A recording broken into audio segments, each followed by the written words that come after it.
రైతుల భూ సమస్యలు కొన్ని ఏండ్లుగా పెండింగ్ లో ఉండగా మరి కొంతమందికి తమ భూమి అమ్ముకునే క్రమంలో సమస్యలు బయటపడుతున్నాయి. అలాంటి రైతుల సమస్యల పరిష్కారం కోసం లీఫ్ సంస్థ ఉచిత భూన్యాయ శిబిరాలను ఏర్పాటు చేసింది. పైలట్ ప్రాజెక్టుతో భాగంగా రంగారెడ్డి జిల్లా యాచారంలో ఏర్పాటు చేసిన ఈ శిబిరాలపై మరిన్ని వివరాలను తెలుసుకుందాం. ప్రస్తుతం రోజు రోజుకి భూ సమస్యలు పెరిగిపోతున్నాయి. అలాగే ఇటీవల ధరణిలో కూడా చాలా తప్పులు ఉన్నాయని ఆరోపణలు ఎదుర్కొంటున్నారు. అలాంటి తరుణంలో అంటే రైతులకు సంబంధించిన భూ సమస్యలు పరిష్కారం చేయడానికి ఈ విధంగా శిబిరాలు ఏర్పాటు చేయడం చాలా సంతోషకరమైన విషయం. ఈ శిబిరాలకు సంబంధించి సునీల్ కుమార్ గారు అంటే ఏ ఉద్దేశంతో ఏర్పాటు చేశారు, ఈ రైతులకు సంబంధించిన ఎలాంటి సమస్యలు పరిష్కారమయ్యే అవకాశం ఉందో తెలుసుకుందాం. ఈ శిబిరాలను ఏర్పాటు చేస్తూ ఉన్నారు కదా, ఈ తరుణంలో అంటే ఎలాంటి సమస్యలు మీ దృష్టికి వస్తున్నాయి, ఈ శిబిరాల వల్ల ప్రజలకు ఏ విధంగా ఉపయోగపడుతుంది? మీకు తెలుసు, గడిచిన సంవత్సర కాలంగా లీవ్ సంస్థ భూన్యాయ శిబిరాలని గ్రామ స్థాయిలో నిర్వహిస్తూ వస్తున్నాం. ఇప్పటికే దాదాపు 20 గ్రామాలలో ఇట్లాంటి శిబిరాలు నిర్వహించినాం. నిన్న మొన్నటి దాకా లీవ్ సంస్థ ఏదైతే భూన్యాయ శిబిరం నిర్వహించిందో దాని లక్ష్యం ఏంటంటే భూమి సమస్యలు ఉన్న వాళ్ళకి ఉచితంగా న్యాయ సలహాలు అందించి రావడం కోసం ఉద్దేశించి మేము భూన్యాయ శిబిరాలు నిర్వహించినాం. కానీ ఇప్పుడు ఏదైతే యాచారం మండలం రంగారెడ్డి జిల్లాలో ఒక పైలట్ కార్యక్రమంగా తీసుకొని మండలంలో ఉన్న అన్ని గ్రామాలలో ఈ భూన్యాయ శిబిరాలను నిర్వహించబోతున్నాము. ఇంతకుముందులాగా గ్రామంలో ఒక్కరోజు కాకుండా వారం రోజులైనా 10 రోజులైనా సరే ఆ గ్రామంలో సమస్య ఉన్న ప్రతి వ్యక్తి వారి సమస్య చెప్పుకునేంత వినే వరకు ఈ భూన్యాయ శిబిరం కొనసాగుతుంది. ఈసారి కీలకమైన లక్ష్యం ఏంటంటే ఎన్నోసార్లు మన నెలతల్లి కార్యక్రమంలో చెప్పుకున్నాం, భూమి ఉన్న ప్రతి వ్యక్తి ఒక్కసారన్నా భూమి హక్కుల పరీక్ష చేసుకోవాలి. ఈ భూ హక్కు పరీక్షలకు సంబంధించి అంటే ఎటువంటి విషయాలను పరిగణలోకి తీసుకుంటారు, ఎటువంటి డాక్యుమెంట్లు పరిగణలోకి తీసుకుంటారు? ఇప్పుడు హక్కుల పరీక్ష చేయాలి అంటే 2-3 అంశాలు తెలియాలి. ఒకటి, యజమాని చేతిలో ఏం కాగితాలు ఉన్నా చూడాలి. అది పాస్బుక్కా, లవణి పట్టానా, లేకపోతే రిజిస్టర్ కాగితమా, ఇంకే కాగితాలు ఉన్నా కాగితాల పరిశీలన చేయాలి. ఇక రెండవది, రెవెన్యూ రికార్డులో ఏముందో చూడాలి. మరీ ముఖ్యంగా ధరణిలో ఏముంది, అంతకు మునుపున్న పహానీ కావచ్చు, మాన్యువల్ 1B కావచ్చు, ఈ రికార్డులో ఏముందో చూడాలి. అవసరమైతే ఫీల్డ్కి వెళ్ళి పరిశీలించి చూడాలి. ఈ 3 పనులు ఇప్పుడు జరగబోతున్నాయి. భూన్యాయ శిబిరంలో మొదటిగా యజమాని దగ్గర ఉన్న వివరాలు మేము తీసుకుంటాం. వారిచ్చిన సమాచారం ఆధారంగా మన టీమే రెవెన్యూ రికార్డులు ఏముందో పరిశీలించి చూస్తుంది. ఈ రెండింటిని క్రోడీకరించుకున్నాక ఎక్కడెక్కడైతే అవసరం అవుతుందో అక్కడ ఈ సిబ్బంది ఫీల్డ్ కూడా వెళ్తారు. ఈ 3 సమాచారాల ఆధారంగా మేము ఒక రిపోర్ట్ కార్డు తయారు చేస్తాము. ఆ రిపోర్ట్ కార్డు మీరు చూసినట్లయితే యజమాని వారిగా వారికి ఏ సర్వే నెంబర్లో భూమి ఉంది, ఆ సర్వే నెంబర్ల విస్తీర్ణం ఎంత, వారికి ఏ సమస్య ఉంది, ఆ సమస్య పరిష్కారానికి చట్టంలో ఉన్న పరిష్కార మార్గం ఏంటి అనేది రాసి ప్రతి యజమానికి మేము అందించబోతున్నాం. ఇక్కడ చూస్తే కనుక ధరణిలో ఎక్కువ తప్పులు జరిగినాయని చెప్తా ఉన్నారు. అంటే రైతులకు సంబంధించి సమస్యల గురించి తెలుసుకున్నప్పుడు సో వాటిని మార్చుకునే అవకాశం ఉంటుందా? ఏ విధంగా వీటిని మీరు ప్రభుత్వం తీసుకెళ్లే అవకాశం? అంటే ఒకటి, ప్రభుత్వం ఏం చర్య తీసుకున్నా సమస్యను గుర్తించటము, ఆ సమస్యను దరఖాస్తు పెట్టుకునే బాధ్యత ఎవరి మీద ఉంటుంది? భూ యజమాని మీద ఉంటుంది. రేపు రాబోయే రోజుల్లో రాష్ట్ర ప్రభుత్వము ధరణిలో సవరణ కోసం కావచ్చు, ఇతరత్ర భూ సమస్యల పరిష్కారానికి పెద్ద ఎత్తున కార్యక్రమాలు చేసే ఉద్దేశమే కనపడుతుంది. ఒక కమిటీని ఏర్పాటు చేసింది. దాని మీద ఇప్పుడు ప్రక్షాళన కోసం ఏం చేయాలో ఒక చర్చ కొనసాగుతుంది. అదే సమయంలో మేము గ్రామాల్లో చేసిన పని ఏంటంటే రైతు తనంతట తాను చేసుకోవాల్సిన పనికి లీవ్ సంస్థ సహాయం చేస్తుంది. ఆయన సమస్య ఏంటో గుర్తించే ప్రయత్నం చేస్తుంది. ఇప్పుడు అలా గుర్తించకపోతే ఏమవుతుందో ఒక ఉదాహరణ చెప్తాను. ఒక రైతుకి పట్టా భూమి పొరపాటున దాని క్లాసిఫికేషన్ అసైన్మెంట్ అని పడింది, లావణి పట్టా అని వస్తుంది. అక్కడ లావణి పట్టా రాస్తుంది కాబట్టి నిషేధిత ఆస్తుల జాబితాలో కూడా ఆ సర్వే నెంబర్ చేరిపోయింది. ఇప్పుడు నేను పరిష్కారం చేయాలి అంటే ధరణి ప్రకారం ముందు ఈ ఒక క్లాసిఫికేషన్ సర్వేయించుకోవడం TM 33 మాడ్యూల్ దరఖాస్తు పెట్టాలి. అది సరి చేసిన తర్వాత నేను TM 15 మాడ్యూల్ దరఖాస్తు పెట్టుకుంటే ప్రాబిటల్ లిస్టులు తీసేస్తారు. ఇక్కడ సామాన్య రైతుకి ప్రొసీజర్ అంటే ఎట్లా తెలుస్తుంది? నా సమస్య ఏంటో ఎట్లా తెలుస్తుంది? దానిలో ఎన్ని రకాల సమస్యలు ఉన్నాయి, ఏ సమస్యకు ఎక్కడ దరఖాస్తు పెట్టాలి, ఏ మాడ్యూల్లో, దేని తర్వాత ఏది పెట్టాలో తెలియదు కదా. ఇప్పుడు మనం కనుక ఇప్పుడే వెళ్ళి ప్రభుత్వం ఇంకో చర్య తీసుకొని ముందే వెళ్ళి సమస్యని అవగాహన చేసుకొని ఆ సమస్య ఏంటో కనుక మనం రైతుకు చెబితే రేపు ఏ పద్ధతిలో ప్రభుత్వం దరఖాస్తులు ఆహ్వానించినా సరే వీళ్ళ చేతిలో ఏదైతే సమాచారం మనం ఉంచబోతున్నామో దాని ఆధారంగా దరఖాస్తు పెట్టుకోవడం సులభమవుతుంది. ఒకటి. రెండోది, మనం పైలట్ కార్యక్రమంగా సమస్యలు గుర్తించుతున్నాం కాబట్టి ప్రభుత్వం దృష్టికి తీసుకెళ్తాము, రెవెన్యూ అధికారుల దృష్టికి తీసుకెళ్ళి యాచారం మండలంలో గుర్తించిన సమస్యల పరిష్కారాన్ని కూడా ప్రయత్నం చేస్తాం. కేవలం భూన్యాయ శిబిరాలు చేసి హక్కుల పరీక్ష చేసి రిపోర్ట్ కార్డు చేతిలో పెట్టడం కాకుండా గుర్తించిన సమస్యల పరిష్కారం కోసం కూడా ప్రభుత్వాన్ని కోరుతాము. గ్రామాలలో రెవెన్యూ సదస్సులు పెట్టడం కావచ్చు, ఇంకో మార్గం ద్వారానైనా ఈ గుర్తించిన సమస్యల్ని పరిష్కారం చేసి రికార్డు సరిచేసే బాధ్యత కూడా మేము తీసుకోవడం జరుగుతుంది. మీకు తెలుసు, ఇంత మునుపు కూడా ఉమ్మడి వరంగల్ జిల్లాలో ఒక 6 గ్రామాలు, ఉమ్మడి నల్గొండ జిల్లాలో ఒక 2 గ్రామాలు, 8 గ్రామాలలో ప్రజల భాగస్వామ్యంతో రికార్డులో తప్పులు గుర్తించి సమస్యలను ఐడెంటిఫై చేసి వాటిని అంతా ప్రాసెస్ చేసి ఆ సమస్యల పరిష్కారానికి కూడా మనం ప్రయత్నం చేశాము. చాలా గ్రామాలలో సమస్యల పరిష్కారమని భవిష్యత్తులో ధరణికి సంబంధించిన తప్పులకు అంటే వాటి అవగాహన కోసం మీకు ఒక ఈ పైలట్ ప్రాజెక్ట్కి ఉపయోగపడుతుంది అనుకుంటున్నా? తప్పకుండా. ఇప్పుడు ప్రతిసారి నేను రకరకాల హోదాల్లో భూమి సమస్యల మీద పనిచేశాను. లీఫ్ సంస్థ బాధ్యుడిగా పనిచేశాను, గ్రామీణ న్యాయపీఠం బాధ్యుడిగా పనిచేశాను, న్యాయవాదిగా నా దగ్గర వచ్చిన కేసులు చూస్తున్నాము, ప్రభుత్వంలో ఉన్నాను. ఈ మొత్తం సమాచారాన్ని కూడా ప్రభుత్వానికి ఎప్పటికప్పుడు సూచనలు ఇవ్వడానికి పనికొచ్చింది. అంతదాకా ఎందుకు, ఎన్నికలకు ముందు ప్రజల భూమి మేనిఫెస్టో తయారు చేశాం. ఏం చేస్తే పరిష్కారం అవుతున్నావు అవన్నీ దేని ఆధారంగా, ఇలాంటి ఫీల్డ్లో వచ్చిన అనుభవాల ఆధారంగానే ఇవి చేస్తే బాగుంటుందని మనం చెప్పడానికి ఉపయోగపడింది. ఈ రోజున ఏదైతే యాచారం గ్రామంలో మనం ఈ కార్యక్రమం తీసుకున్నామో దీని అనుభవాలు కూడా రాబోయే రోజుల్లో ప్రభుత్వం ఏం చేస్తే బాగుంటుందో అని చెప్పడానికి తప్పకుండా ఉపయోగపడతాయి. ఈరోజు చూసినట్టు మనం చాలామంది ప్రజలు అక్కడికి వచ్చి వాళ్ళకి సంబంధించిన సమస్యలను చెప్పుకోవడం జరిగింది. సమస్యకు జవాబు దొరికింది అనుకోవచ్చు. అలాగే రాష్ట్ర వ్యాప్తంగా ఇట్లాంటి కార్యక్రమాలు చేస్తే బాగుంటుంది కదా? తప్పకుండా. అదంటే 11,684 రెవెన్యూ గ్రామాలు ఉన్నాయి. నా వ్యక్తిగత అభిప్రాయం ఏంటంటే 11,684 గ్రామాలలో ఇలాంటి భూన్యాయ శిబిరాలు జరగాలి. అక్కడ గ్రామస్తులను భాగస్వాములు చేస్తూ అక్కడ యువతకి ట్రైనింగ్ ఇచ్చి వాళ్ళ ద్వారానే ఈ సమస్యల గుర్తింపు కనుక చేసినట్లయితే ఒకటి వెంటనే జరిగే మేలు ఏంటంటే ఆ గ్రామాలన్నింటిలో సమస్య ఏందో అర్థమైపోతుంది. నాకు చిన్న రోగం ఉందా పెద్ద రోగం ఉందా అనేది తెలిసిపోతుంది. రెండోది రేపు పొద్దున దరఖాస్తు పెట్టుకోవడానికి ఈ సమాచారం ఉపయోగపడుతుంది. అన్నిటికంటే ముఖ్యం ఈ రోజున నా సమస్య చెప్పుకోవాలన్నా 1,200 రూపాయలు ఫీజు కట్టాల్సి వస్తుంది. ఇది కనుక ఉంటే ప్రభుత్వం ఫీజు మాఫీ చేస్తే దీన్నే దరఖాస్తుగా పరిగణించారనుకోండి, ఎన్ని వేల రూపాయలు, ఎన్ని వేలు కాదు ఎన్ని కోట్ల రూపాయల ప్రభుత్వం, అది మరీ చిన్న సన్నకారు రైతుల డబ్బులని మనం కాపాడే వాళ్ళం అవుతాం. భూన్యాయ శిబిరానికి సంబంధించి అంటే ఈ ఎంతమంది అవసరం ఉంటుంది ఈ ప్రక్రియలో భాగంగా? మీ టీం చాలా తక్కువ మంది. సో దానికి సంబంధించి ఏ విధంగా మీరు ప్రక్రియ కొనసాగి? టీం చేసేది ఓన్లీ పైలట్ కార్యక్రమాలు. దాన్ని పెద్ద ఎంతగా చేయాలంటే కూడా దానికి భారీ యంత్రాంగం కావాలి. 33,000 మంది గ్రామీణ యువత కావాలి. అందుకని 11,000 గ్రామాలు అంటారు, 12,000 అనుకున్నా కూడా 36,000 మంది. 36,000 మంది గ్రామాలలో ఉన్న చదువుకున్న యువకులు ఒక 3 నెలల సమయం వాళ్ళు ఇవ్వగలిగితే చాలు. ఇదేమి గ్రీక్ అండ్ లాటిన్ కాదు అర్థం చేసుకోకపోవడానికి. ఒక్కరోజు ట్రైనింగ్ తోటి ఆ ఫారం ఎట్లా నింపాలో నేర్పించవచ్చు, ఇంకొక రోజు ట్రైనింగ్ తోటి రికార్డులు ఎట్లా అర్థం చేసుకోవాలో నేర్పించవచ్చు, ఇంకొక ట్రైనింగ్ తోటి ప్రాసెస్ ఎట్లా, అంటే ఒక 3 రోజుల శిక్షణ కార్యక్రమం కనుక 36,000 మంది చదువుకున్న యువకులకు శిక్షణ ఇస్తే వాళ్ళ ద్వారానే సమస్యల గుర్తింపు ప్రాసెస్ చేయొచ్చు. పరిష్కారానికి రెవెన్యూ యంత్రాంగాన్ని వాళ్ళే సహాయ సహకారాలు ఉంటారు. అయ్యే ఖర్చు వాళ్ళకి కొంచెం మన వేతనాలు ఇచ్చినా నెలకు 5,000 6,000 వాళ్ళకు వేతనం మనం చెల్లించినా సరే ఓ 40-50 కోట్ల రూపాయలు తెలంగాణ రాష్ట్ర ప్రభుత్వం ఖర్చు పెడితే రాష్ట్ర వ్యాప్తంగా ఇట్లాంటి కార్యక్రమం చేయడానికి అవకాశం. సార్ ఈరోజు శిబిరంలో స్థానికంగా రైతులు అడిగిన ప్రశ్నలకి సమాధానాలు చూద్దాం. 54 survey number sir Manthan Gowrelli. అయితే మా తాత కౌలుకు భూమి చేసింది సార్. కౌలుకు భూమి చేస్తే సార్ అది కౌలుదారుగా చేస్తుంటే అది పీటీ అనేది వచ్చింది సార్. దాని తర్వాత మా తాత నుంచి మా నాయన వాళ్ళు 4 సార్ అన్నదమ్ములు. వీళ్ళకి 4కి భూమి ఎక్కింది సార్, 14 ఎకరాల భూమి. 14 ఎకరాల భూమి ఎక్కితే ఈ శీలం నారాయణ రెడ్డి అనే అతను భూమి యజమాన్యం కాబట్టి, ఆయన పట్టేదారు కాబట్టి ఆయన భూదానికి ఆర్పి ఇచ్చిందంట. అది మాకు తెలియదు. దాని తర్వాత మాకు 75లో మళ్ళీ 38E అనేది పట్టా సర్టిఫికేట్ వచ్చింది. సర్టిఫికేట్ వచ్చినాక మాకు అప్పటి నుంచి ఇప్పటి వరకు మాకు 38E సర్టిఫికేట్ ప్రకారంగా మాకు పానీలు అయినా పాస్బుక్ అయినా మాకు 38E పట్టానే వస్తుంది సార్. ఇప్పుడు కొత్తగా ధరణి వచ్చినాక మాకు భూదానం అని పడ్డది సార్. ఇది దీనికి పరిష్కరించాలని మేము కోరుతున్నాం సార్. అట్లా ఇప్పుడు వారు ఏదైతే సమస్య చెప్పారో ఆ భూమికి 38E సర్టిఫికెట్ ఉంది అంటే భూమి యజమాని అయినట్టు. కానీ ఇప్పుడు ధరణిలో భూదాన్ భూమిగా నమోదైంది, పట్టా పాస్బుక్ రావటం లేదు అంటున్నారు. ఒక భూమికి 38E సర్టిఫికెట్ ఉంది అంటే కౌలు చట్ట ప్రకారం యజమాని అయినట్టు కింద లెక్క. కానీ అక్కడ జరిగిందేంటి, ఎవరి భూములు అయితే వారు కౌలుదారుగా ఉన్నారో ఒక పక్కన వాళ్ళకి యజమాని అనే ఒక హక్కుపత్రం వచ్చింది, కానీ అదే భూమిని భూదానానికి దానం చేసినట్టుగా కనపడుతుంది. కాబట్టి ఇప్పుడు ఆ దానం కనుక 38E వచ్చిన తర్వాత జరిగి ఉంటే అది చెల్లుబాటు కాదు. భూదానం భూమి ఆ లిస్టులోంచి రద్దయిన తర్వాత 38E సర్టిఫికేట్ని అమలు చేయాల్సిన అవసరం ఉంటుంది. 2 రకాల సమస్యలకి ఇందులో పరిష్కారం చేయాలి. భూదాన భూముల లిస్టులోకి వెళ్ళి ఆ భూమి పోవాలి, 38E ధరణిలో గనక నమోదైతే కొత్త పాస్ పుస్తకం వస్తుంది. 2 ఏళ్ళ పేరు ఎగిరిపోయి పైసలు పడతలేవి, భూమి చూపిస్తలేదు. మా పాలోళ్ళు అందరిది ఉంది, నాది లేదు సారు. నువ్వుకే తిరుగుతున్నా నేను పైసలు ఎప్పుడు కూడా పడతలే. ఈసారి కూడా ఎరికే 2-3 ఏళ్ళ నేను తిరగబట్టి ఎప్పుడు పావుల పైసలు పడలే సారు.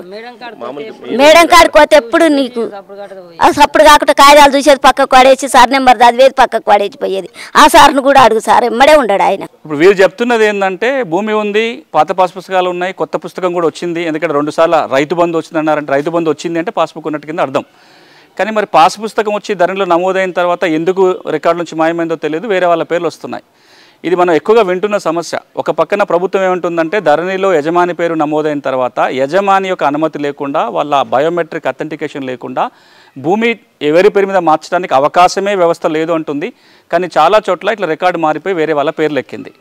ఇప్పుడున్న వ్యవస్థ ప్రకారము ఒకరి భూమి ఇంకొకరి పేరు ఎక్కితే అధికారికంగా సవరించే అధికారం రెవెన్యూ యంత్రాంగానికి లేదు. సివిల్ కోర్టు కేసుకు వెళ్ళి సివిల్ కోర్టు ఇతను యజమాని అని డిక్లేర్ చేస్తే తప్ప పట్టే అవకాశం లేదు. అంటే ఇప్పుడు వారు సివిల్ కోర్టు కన్నా వెళ్ళాలి, లేదా ప్రభుత్వం చొరవ తీసుకొని ఇట్లాంటి సమస్యలకి కనుక ధరణిలో ఏదైనా వెసులుబాటు కలిగిస్తే తప్ప ఈ పేరు సవరించడానికి అవకాశం లేదు. సర్వే నంబరు 72ల 71ల మంతన్ గౌడు మా బాబాయ్ వచ్చి పట్ట చేపించినాడు. పాస్బుక్ వచ్చినాయి, పాస్బుక్ బ్యాంకులో పెట్టిన, డబ్బులు తీసుకున్నా. తర్వాత సారు మా తెలంగాణ బుక్ వచ్చినాయి, పచ్చ బుక్, దాని మీద అద్దొక్కరం వచ్చినాయి. కానీ బై ఎకరన్నర రాలేదు సార్. ఆడికెళ్ళి ఇంకా ఎంత తిరిగినా అవుతుందని అంటారు సార్, కానీ కాదని ఎవరు అనలే. మస్తు సార్ తిరిగిన ఆ మండలం కాడికి, అవుతుందనే చెప్పారు కానీ కాదని ఎవరు చెప్పలే. ఎవరెవరికో లంచం ఇచ్చినా పైసలు ఇచ్చినా తిన్నారు చేపియలే. మళ్ళీ ఇగో పాత బుక్ నా దగ్గరే ఉన్నాయి. ఇంకా వేరే వాళ్ళు నా పక్కల వాళ్ళు ఏమన్నారు, నీకు పాస్బుక్ లేదు ఏం లేదు నీ అట్లా అని వేరే వాళ్ళు గుంజుకుంటారు. ఇప్పుడు నా ఎకరన్నర భూమి వాళ్ళు గుంజుకుంటారు. ఒక్కసారి ఎస్ఐ సార్ దగ్గర పోయినా అయితే నీకు దున్నెనికి పోమా, నీకు దున్నేకుంటే నా దగ్గర రాని చెప్పినాడు సారు. ఎంఆర్ ఆఫీస్లో పోలేదు సార్, అంత తెలియదు నాకు. వీళ్ళు చెప్తున్న అంశం ఏంటంటే 2 ఎకరాల భూమి కొనుక్కున్నారు, పాత పాస్ పుస్తకాలు ఉన్నాయి, కానీ కొత్త పాస్ పుస్తకం వచ్చినప్పుడు అరెకరానికి మాత్రమే పాస్బుక్ వచ్చింది, మిగతా ఎకరన్నర పుస్తకంలోకి ఎక్కలేదు. ఆ ఎకరన్నరకి ఇప్పుడు పాస్ పుస్తకం లేదు కాబట్టి వేరెవరో కబ్జా చేయడానికి ప్రయత్నం జరుగుతుంది. ఇప్పుడు వీళ్ళ చేతిలో కనుక రిజిస్టర్డ్ దస్తావేజు ఉంటే దాని ప్రకారం ఇప్పుడున్న ధరణి వ్యవస్థలో పెండింగ్ మ్యూటేషన్ కింద దరఖాస్తు పెట్టుకొని మిగతా ఎకరన్నర ఎక్కించుకోవాలి. ఇప్పుడు ఇబ్బందులు ఎక్కడ వస్తున్నాయంటే రెవెన్యూ వారు ఇప్పుడు చెప్తున్న అంశాల ప్రకారం ధరణిలో ఒక భూమి ఒకరి పేరు మీద ఎక్కిన తర్వాత ఆ వ్యక్తి అమ్మనన్న అమ్మాలి, లేదా మీరు కోర్టుకెళ్ళి ఉత్తర్వులు తెచ్చుకుంటే తప్ప రికార్డు సరిచేయడానికి అవకాశం లేదు అంటున్నారు. ఇప్పుడు ఇంతకుముందు చెప్తున్న సమస్య లాంటిదే. ఇప్పుడు ఎవరి పేరైతే తప్పుగా ఎక్కిందో వాళ్ళ పేరు రద్దయితే తప్ప వీళ్ళ భూమి వీళ్ళ పేరు మీద నమోదు కావడానికి అవకాశం లేదు. అంటే ఇప్పుడు ఏం చేయాలి, ప్రభుత్వం ఈ పరిష్కారాన్ని చూపిస్తూ ఏదైనా కొత్త వ్యవస్థను తీసుకురావాలి, లేదా ఇప్పుడున్న పద్ధతిలో సివిల్ కోర్టుకు వెళ్ళి టైటిల్ డిక్లరేషన్ సూట్ అన్న ఫైల్ చేసుకొని ఆ భూమికి తను యజమాని అని ఆర్డర్ తెచ్చుకుంటే తప్ప ధరణిలో మార్చడానికి ప్రస్తుతానికి అవకాశం లేదు. తాతల నుంచి వచ్చిన గవర్నమెంట్ ల్యాండ్ అది వచ్చేసి 111, 109 సర్వే నెంబరు మంతన్ గౌరెల్లి. అయితే వాళ్ళు ఏం చేసినా రికార్డ్ చేంజ్ చేశారు. మా బుక్కులేమో పాత కొత్త బుక్కులు రాకుండా వాళ్ళ పేరు మీద చేయించుకున్నారు.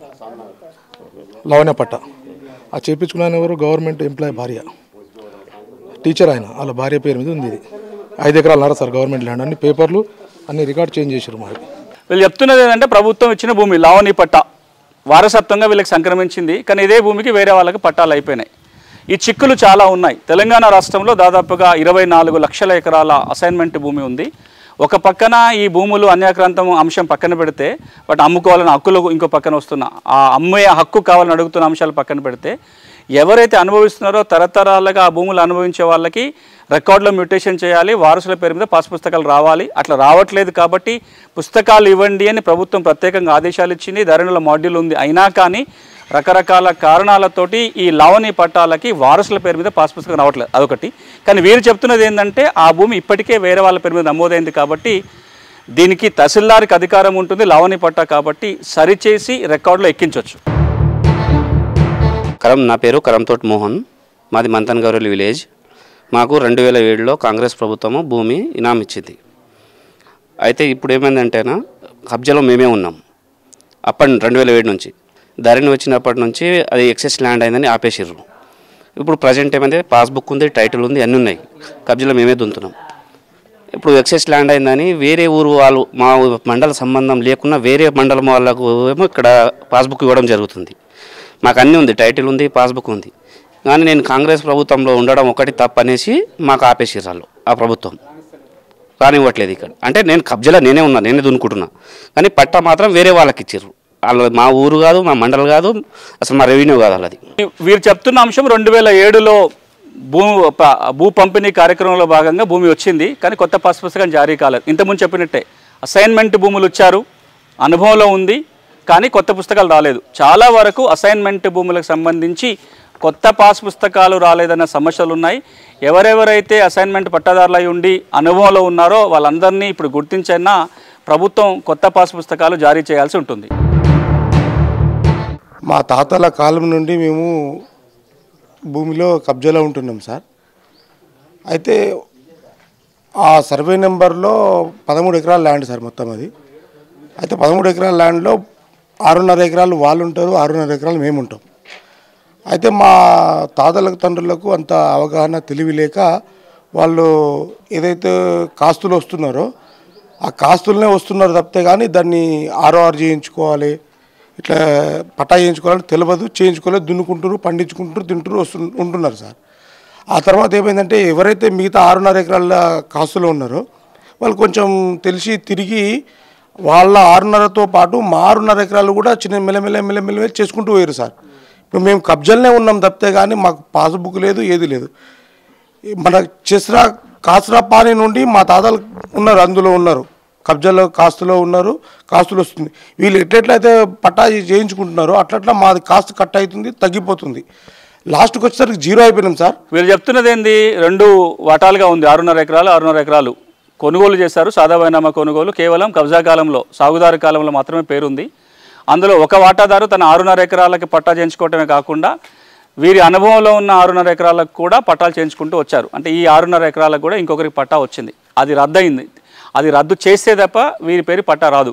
సాదా బైనామా ద్వారా క్రమబద్ధీకరణ చేసుకొని పట్టాకి ఎక్కారా లేదా ఇంకేదన్నా కోర్టు ఆర్డర్ ద్వారా అయిందా చూడాలి. ఒకవేళ సాదా బైనామా ప్రక్రియ ద్వారా కనుక వీళ్ళ అనుభవంలో ఉన్న భూమికి పట్టా తెచ్చుకుంటే ఒకప్పుడు ఆర్డీఓకి అధికారం ఉండేది, ఇప్పుడు అది కూడా సివిల్ కోర్టుకు వెళ్లాల్సి ఉంటుంది. ఆల్రెడీ 1B కూడా ఇచ్చేసిండు ఆయన. మేము కబ్జా మా తాత నుంచి 89 నుంచి మేమే ఉన్నాం. మాకు ప్రొసీడింగ్ ఉంది, పాస్బుక్లు ఉంది, బ్యాంక్ లోన్ కూడా ఇచ్చింది, ల్యాండ్ కట్ అయింది. ఇప్పటివరకు కూడా కలెక్టర్ కూడా మీషోలో కూడా TM33 పెట్టినాం, కలెక్టర్ నుంచి పోయినా కానీ మళ్ళీ రీసెట్ వచ్చేస్తుంది. వీరు చెప్తున్నది TM33 మోడల్లో దరఖాస్తు పెట్టుకున్నారు, పరిష్కారం కావటం లేదు. దాదాపుగా 2 లక్షలకు పైగా ఇప్పుడు ఇంకా పెండింగ్లో దరఖాస్తులు ఉన్నట్టుగా అంకెలు కనపడుతున్నాయి.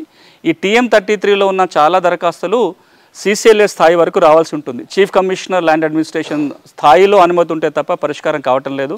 గడిచిన కొన్ని నెలలుగా పెండింగ్లోనే ఉన్నాయి. చూడాలి రాబోయే రోజులలో ఈ సమస్యల పరిష్కారానికి ప్రభుత్వం ఏదన్నా ప్రత్యేక చర్యలు తీసుకుంటే తప్ప వీటన్నిటికీ మోక్షం కలిగేలాగా లేదు. రాష్ట్ర ప్రభుత్వం రైతుల భూ సమస్యల కోసం ప్రత్యేక కమిటీలను ఏర్పాటు చేసింది.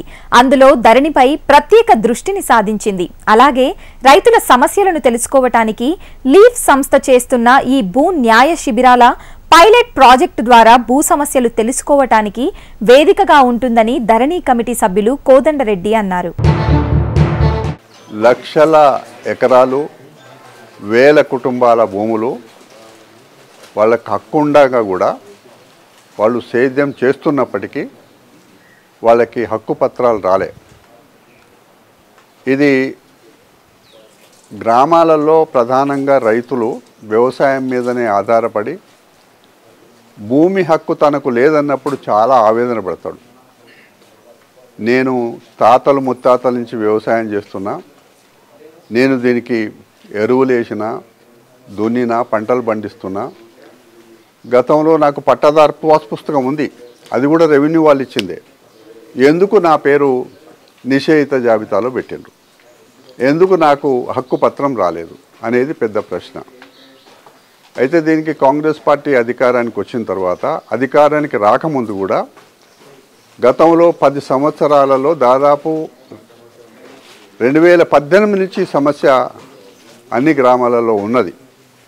ధరణి అనే పేరుతో ఇందాక నేను మనవి చేసినట్టుగా అధికారికంగానే 18 లక్షల ఎకరాల భూమి నిషేధిత జాబితాలో కానీ లేకపోతే మన దీంట్లో కానీ పెట్టిండ్రు.